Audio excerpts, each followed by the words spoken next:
ECGC PO 2023 notification 19 अप्रैल को आने वाला है। अब बात कर लेते हैं एग्जाम पैटर्न की फटाफट से। देखो एग्जाम पैटर्न जो है वो आपका ज़्यादा डिफरेंट आपका नहीं रहता है, आपका जैसा बाकी अदर बैंक्स में आपका रहता है उसी तरीके से आपका रहता है। अब यहाँ पे क्या क्या चीज़ें रहती है वो मैं आपको बता देता हूँ। देखो 200 मार्क्स का आपका पूरा पेपर होता है और यहाँ पे 200 क्वेश्चन ही आपके आते हैं।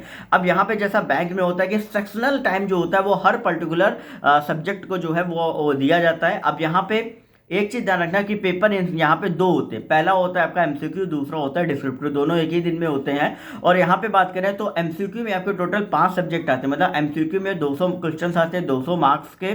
और 5 सब्जेक्ट कौन कौन से आते हैं, पहला आता है रीजनिंग एबिलिटी का जिसमें आपके 50 क्वेश्चन आते हैं 50 मार्क्स के। 40 मिनट का टाइम होता है, 40 मिनट का टाइम जो है वो कम टाइम है क्योंकि यहाँ पर क्वेश्चन आपके ऐसे आते हैं, मतलब आपके टाइम टेकिंग आते हैं। दूसरा आता है आपका इंग्लिश लैंग्वेज, 40 क्वेश्चन आते हैं 40 मार्क्स के, आधे घंटे का टाइम होता है 30 मिनट का।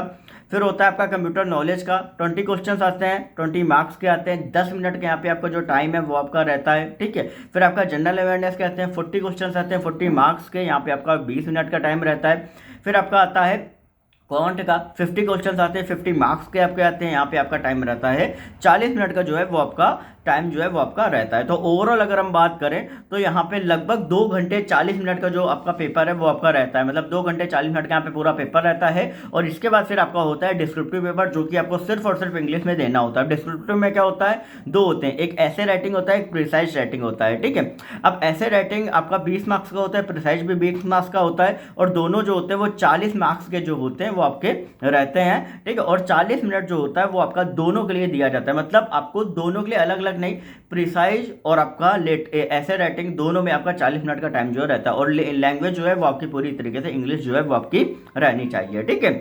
और ये जो पूरा आपका रहता है, ठीक है, ये भी आपका डिस्क्रिप्टिव जो है वो भी आपका मेरिट के लिए आपका रिकॉर्ड किया जाता है, मतलब ओवरऑल जो आपकी मेरिट बनेगी वो 240 मार्क्स में आपकी पूरी जो है वो आपके कट ऑफ जो है वो आपका रिटर्न का भी बनेगा। फिर फाइनल में भी आपका इंटरव्यू के मार्क्स जो है वो कहीं ना कहीं आपके कंसिडर किए जाएंगे। क्या क्या इंटरव्यू में रहता है उसके लिए मैं आपको नेक्स्ट वीडियो में आपको बता दूंगा। चैनल को सब्सक्राइब करके बेल नोटिफिकेशन आइकन को ऑल पे कर ले, टेलीग्राम ग्रुप को ज्वाइन कर ले। बाकी कोई भी क्वेरी है तो इंस्टाग्राम पर सरकारी नौकरी वाले बाबा टाइप करके पूछ